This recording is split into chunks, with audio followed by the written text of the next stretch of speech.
আমাদের অসুবিধা হইতেছে, প্যাসেঞ্জার গুলা অতিরিক্ত ভাড়া দিতেছে, সিএনজিতে হইতেছে না যাওয়া, একটু ঝামেলা হইতেছে যাতায়াতের।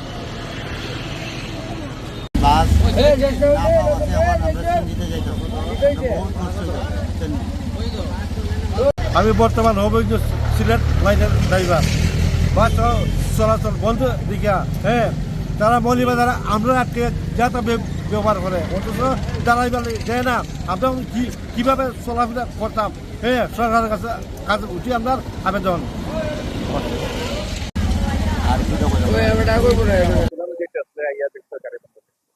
আজকে দেখেন দুদিন ধরে আমাদের হবিগঞ্জ টু সিলেট যে বিরতিহীন সার্ভিস, এটা দুদিন ধরে বন্ধ আছে।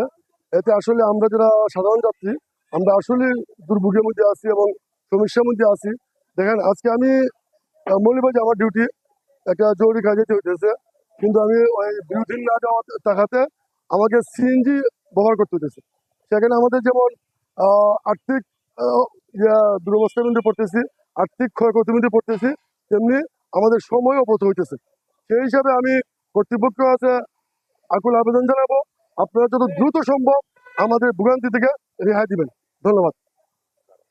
না, এসে তো দেখলাম বাস বন্ধ।